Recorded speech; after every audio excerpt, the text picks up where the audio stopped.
The great chamber of the Galactic Concordance was a testament to time and power, a space carved from the heart of a captive asteroid, its walls shimmering with the light of 1,000 nebulas, each a conquered or assimilated star system. Here, the air itself seemed heavy with the weight of millennia, thick with the unspoken histories of countless species that had risen and fallen under the Concordance's unblinking gaze. At the center of this immense void, a disk of polished obsidian floated, and upon it sat the High Council, beings of such diversity and antiquity that they seemed less like a gathering of life forms and more like a collection of living philosophies. There was the Lumina, a being of pure energy contained within a crystalline shell, its thoughts rippling through the chamber as shimmering waves of light. Opposite sat the Cathar, a warrior race, their carapaces of hardened bone and their voices a low, guttural growl that vibrated through the very floor. And then there were the Signans, silent and enigmatic, their forms shrouded in cloaks of shifting shadows, their presence a constant, unnerving weight. For cycles, this chamber had been a place of calm, of measured debate, and the slow, inexorable turning of the wheels of galactic bureaucracy. But today, the calm was a fragile illusion, a thin veneer over a current of deep and profound anxiety. The source of this disquiet was a single, insignificant species from a remote and unremarkable corner of the galaxy, a species that called themselves human. The debate had raged for what felt like an eternity, a circular argument that always returned to the same baffling, infuriating point. Humanity had refused to retreat. It was a concept so alien, so utterly contrary to the established protocols of galactic diplomacy and warfare, that the Council struggled to even comprehend it. The star system in question was of minor strategic value, a collection of barren rocks and gas giants on the fringe of concordant space. By all rights, the humans, with their fledgling interstellar presence and their pathetically small fleet, should have withdrawn the moment the Concordance laid claim to it. It was the logical, the sensible, the sane thing to do. The Cathar delegate, his voice a tremor of restrained violence, slammed a clawed fist onto the obsidian table. "They mock us," he snarled, his multifaceted eyes glowing with a dangerous red light. "Their presence in the designated territory is an act of open defiance. A challenge to the authority of this council. We should have crushed them cycles ago. Their worlds should be dust, their memory a lesson to any other upstart race that dares to question our dominion." The Lumina shimmered, its light softening into a calming blue. "Patience, Cathar. Your aggression is a blunt instrument. It has its uses, but here it is a hindrance. We do not understand these humans. To act without understanding is to invite chaos." The Cathar snorted, a plume of superheated gas escaping his mandibles. "Understand? What is there to understand? They are primitives. They have stumbled into a galaxy that is beyond their comprehension, and their arrogance has blinded them to the realities of power. They are like insects buzzing before a storm, unaware of the annihilation that is about to befall them." The Lumina's light pulsed gently. "And yet the insects remain. They have not fled. They have not surrendered. They have simply stayed.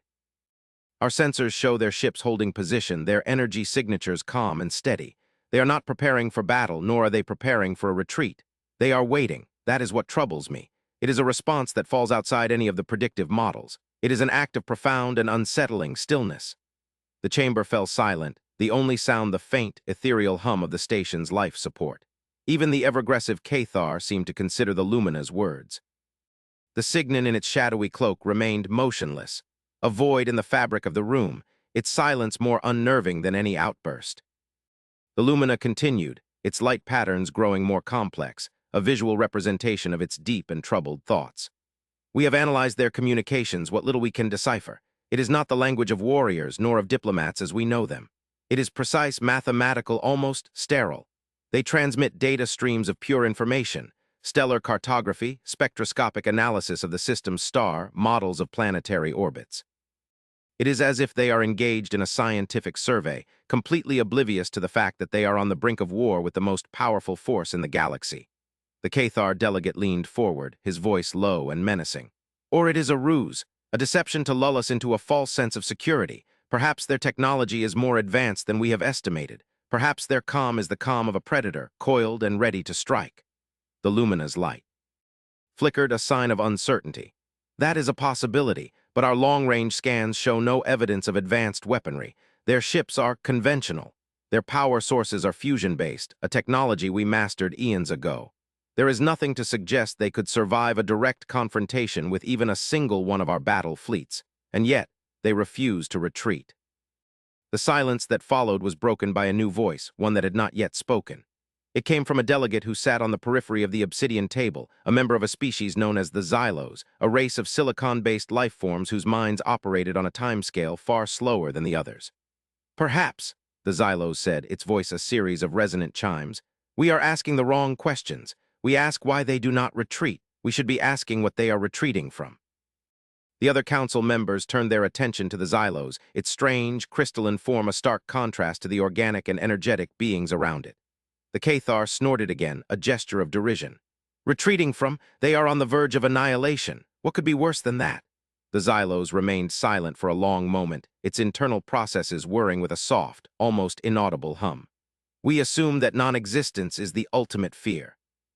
It is the foundation of our own civilizations, the driving force behind our expansion, our conquests, our quest for immortality. It is the shadow that has shaped every decision this council has ever made. But what if these humans do not share that fear? What if they have found something they value more than their own survival?" The chamber was plunged into a profound and unsettling silence. The Xylos' words hung in the air, a radical and disturbing thought that struck at the very heart of the Concordance's worldview. The Lumina's light pulsed with a rapid, agitated rhythm. The Cathar's mandibles clicked together in a nervous tick. Even the Signon seemed to shift in its shadowy cloak, a subtle movement that spoke volumes. The idea of a species that did not prioritize its own existence above all else was not just alien. It was a philosophical contagion, a concept so dangerous that it threatened to unravel the very fabric of their understanding of the universe. For millennia, the Concordance had operated on a simple, brutal calculus. Might makes right, and survival is the ultimate prize. They had conquered, assimilated, or destroyed countless species that had failed to grasp this fundamental truth. But what if they had finally encountered a species that played by a different set of rules? A species that was not afraid to die? The implications were staggering. It was in the midst of this heavy, contemplative silence that the alert came. A soft, unobtrusive chime that nonetheless cut through the tension like a blade. A communications officer, a being with multiple eyes and long, delicate tentacles, shimmered into existence on the obsidian table, a holographic projection of light and data. "High Council," it said, its voice a series of modulated frequencies. "We are receiving a transmission from the human flagship. They are requesting permission to approach the council chamber." The announcement was met with a stunned silence. The sheer audacity of the request was breathtaking. No species had ever made such a request. The protocols were clear. Conquered or supplicant races were brought before the council. They did not request an audience. The Cathar delegate was the first to recover, his voice a roar of outrage. "Permission? They dare to ask for permission? Destroy them. Let their arrogance be their tombstone." The Lumina, however, held up a shimmering appendage of light. "No, let them come. It is time we met these insects face to face. It is time we understood the nature of their stillness." The decision was made, not through consensus, but through a shared, unspoken sense of morbid curiosity. The council was a predator that had cornered its prey, and the prey had just asked for a parley. It was an unprecedented, almost comical situation, and yet no one was laughing. The tension in the chamber mounted as they waited. The great vaulted space, once a symbol of their unassailable power, now felt like a cage, and they, the masters of the galaxy, felt like the ones who were trapped. The air crackled with anticipation, with a strange and unfamiliar emotion that felt dangerously close to fear. The humans were coming, and with them they brought a mystery that was far more terrifying than any weapon. They brought the unknown. The human ship that entered the docking bay of the Concordance's capital station was not what the Council had expected. Their long-range scans had shown a vessel of conventional design, but up close, it was a work of art. Its hull was a smooth, unbroken expanse of a material that seemed to drink the light, a deep, matte black that was almost a perfect void. There were no visible weapon cements, no sensor arrays, no ostentatious displays of power. It was a study in minimalism, its elegant, understated design a stark contrast to the brutal, utilitarian warships of the Concordance. It was a vessel that spoke not of war, but of a quiet, unshakable confidence. A delegation from the Council, led by a junior Cathar commander and a Lumina diplomat, met the humans at the airlock. The inner door irised open, and the humans emerged. There were 3 of them. They were bipedal, their forms slender and fragile compared to the hulking Cathar. They wore simple, form-fitting garments of the same deep black as their ship, devoid of any rank or insignia. Their faces were unreadable. The Cathar commander, his instincts screaming at him to see a threat, saw only a placid, almost serene expression. The Lumina, its perceptions far more attuned to the subtle energies of life, felt nothing. No fear, no aggression, no deception. Just a profound and unnerving calm. The lead human, a male of the species, stepped forward and spoke. His voice, when translated by the diplomatic drone that hovered between the two groups, was calm and even without a hint of inflection. "I am Ambassador Thorn. We thank you for granting us this audience. We have come to discuss the matter of the star system you have designated as Concordance territory." The journey to the Great Chamber was a silent one. The humans observed their surroundings with a quiet, detached curiosity, their gazes taking in the monumental architecture and the diverse array of species that populated the station. They did not seem intimidated or awestruck, merely interested. The Cathar commander found their lack of reaction unsettling. He was used to seeing fear and awe in the eyes of lesser species. This calm observation was something new, something he could not interpret. It was as if the humans were tourists in a museum, not prisoners being led to their execution.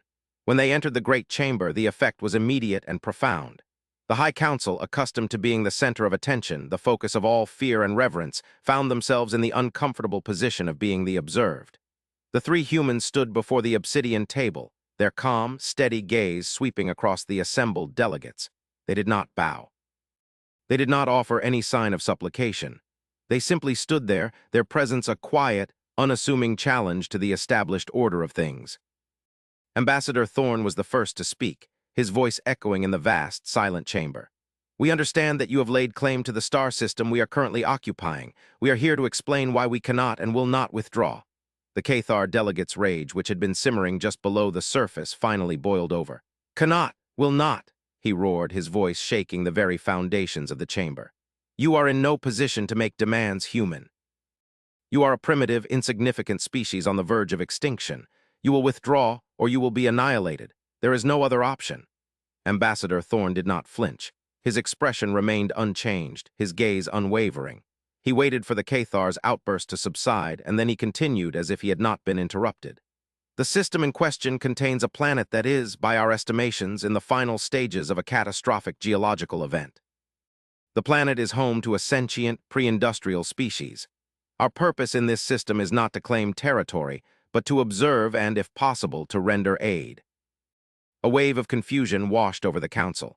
The Lumina's light flickered with a dozen different colors. The Cathar's mandibles hung open in a state of stunned disbelief. The Signon, for the first time in a millennium, leaned forward, a subtle shift in the shadows that betrayed its sudden, intense interest. "Aid!" The Lumina pulsed, its light a soft, questioning green. "You are risking war with the Concordance to help a world of primitives." Ambassador Thorn nodded slowly. "That is correct. It is a fundamental principle of our civilization that all sentient life has a right to exist. We cannot stand by and watch a species be extinguished when we have the means to prevent it. We are not a threat to you. We have no interest in your territory or your resources. We ask only that you allow us to complete our mission." The Cathar delegate burst into a fit of harsh, grating laughter. "A right to exist? What foolish sentimentality is this? The universe is a crucible. The strong survive, the weak perish. That is the only law.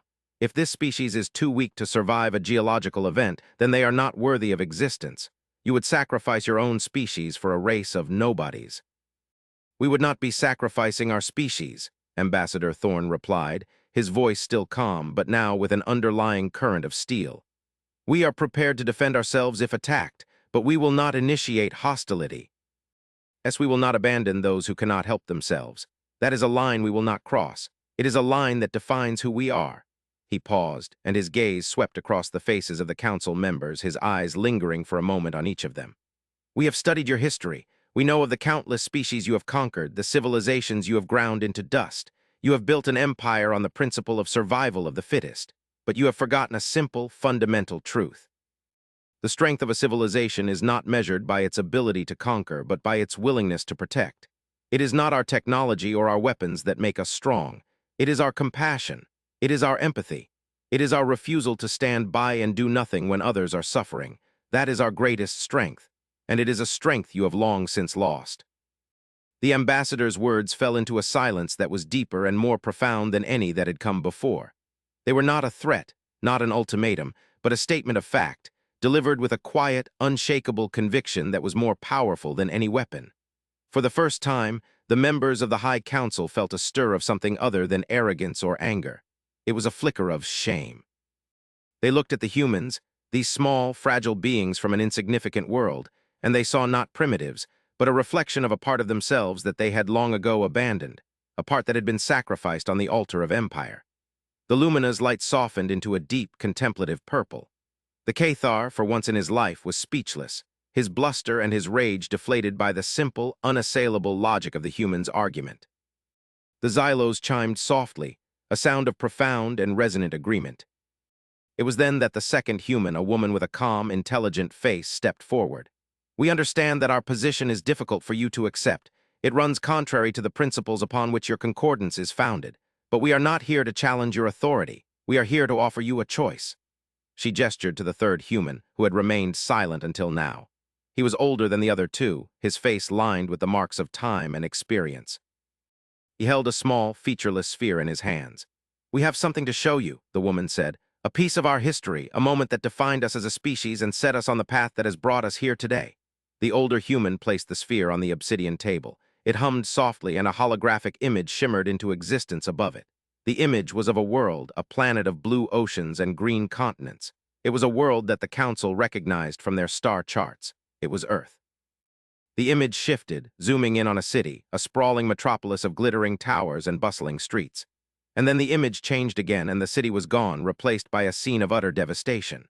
Buildings were reduced to rubble, the streets were filled with a gray, choking dust, and the sky was a sickly, unnatural orange. The Council watched in stunned silence as the scene unfolded. They saw images of incredible destruction, of a world on the brink of collapse. They saw fire and flood, famine and disease.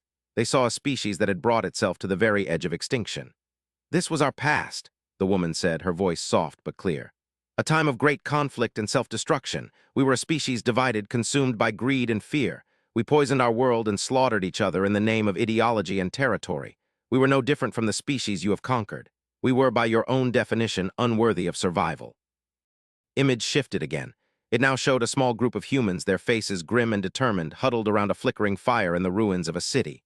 They were sharing what little food they had, tending to the wounded, their faces streaked with soot and tears, but their eyes burned with a fire that the Council had never seen before.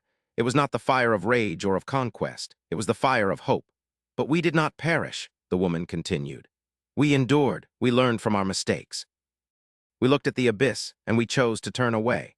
We chose to work together. We chose to rebuild. We chose compassion over cruelty, cooperation over conflict, and unity over division. We learned that our greatest strength was not in our ability to destroy, but in our ability to create. We learned that the survival of the individual is meaningless without the survival of the species, and that the survival of our species is meaningless if we must sacrifice our soul to achieve it." The holographic image faded, leaving the sphere humming softly on the table. The chamber was silent, but it was a different kind of silence now. It was a silence of dawning realization, of a fundamental shift in perspective. The Council looked at the humans, and they no longer saw primitive, insignificant race. They saw a species that had stared into the abyss of its own making and had emerged, not broken, but stronger, wiser, and more united than ever before. They saw a species that had earned its right to exist, not through conquest, but through a profound and painful act of self-redemption. The Lumina's light was a brilliant, shimmering white, a color it had not displayed in centuries. It was the color of awe. You have faced your own extinction," it pulsed, its voice filled with a reverence that bordered on worship. "And you have overcome it." Ambassador Thorne nodded. "We have, and in doing so we have learned the value of every life, of every civilization, no matter how small or how different. That is why we are here. That is why we will not retreat. We will not allow another species to face the abyss alone, not while we have the strength to stand with them." The great chamber of the Galactic Concordance, once a symbol of unyielding power and ruthless logic, had become a place of profound and unsettling introspection. The humans' revelation had shattered the Council's centuries-old worldview, forcing them to confront a truth they had long ago buried. That there were other forms of strength besides military might, other measures of a civilization's worth besides its ability to dominate. The Cathar delegate, his aggression replaced by a grudging respect, remained silent, his gaze fixed on the small, unassuming sphere that had shown them a glimpse into the human soul. The Lumina's light pulsed with a slow, contemplative rhythm, its thoughts a cascade of new and startling possibilities.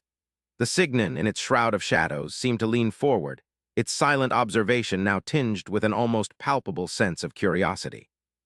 It was the ancient Xylos who finally broke the silence, its voice a series of soft, resonant chimes that filled the chamber with a sense of peace. "You have shown us a new path," it said, its words resonating with a wisdom that transcended the limitations of language.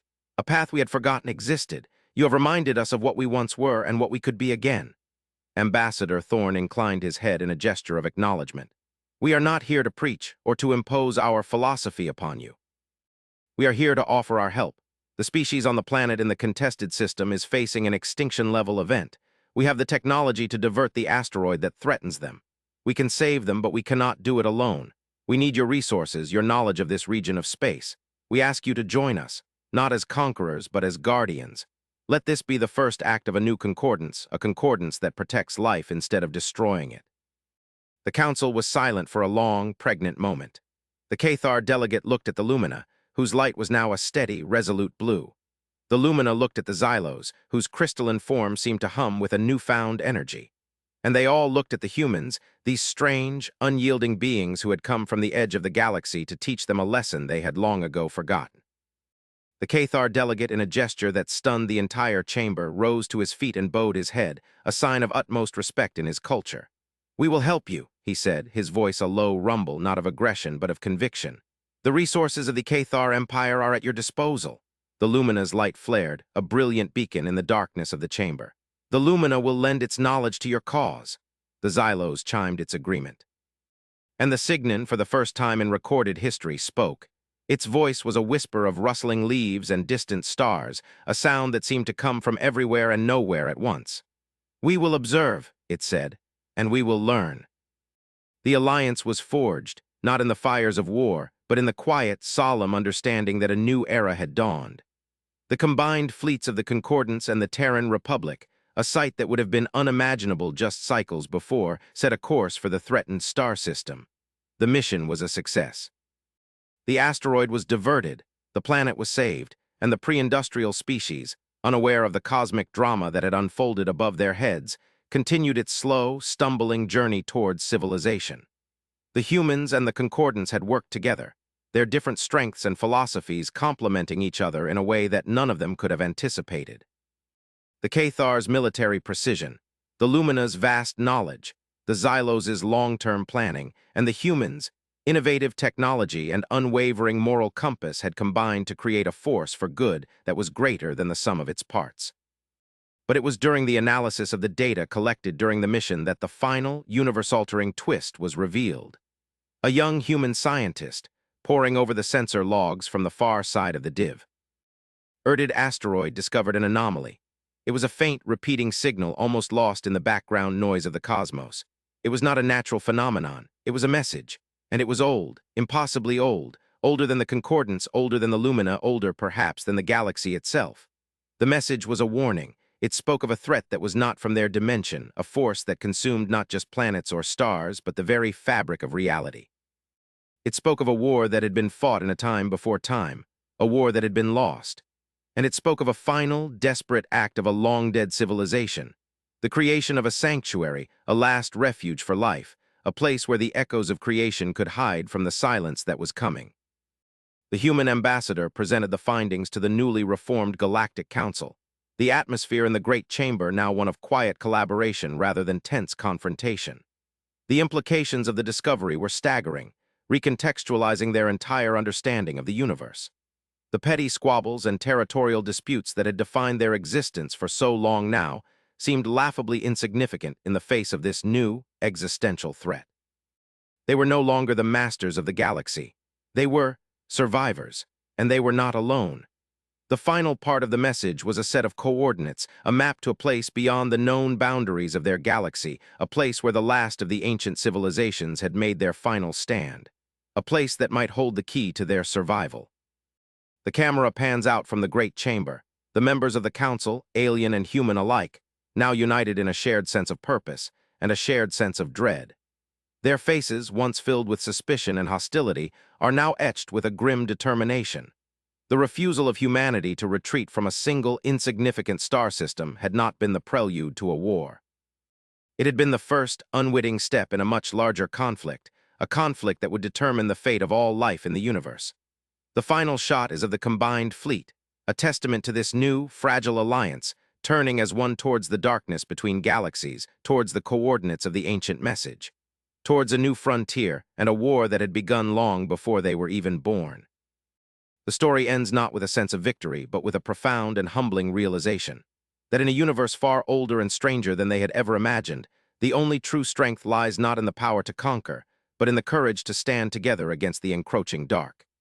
Humanity had refused to retreat, and in doing so, they had shown the galaxy that some things are worth fighting for, even in the face of impossible odds. And now, the war had truly begun.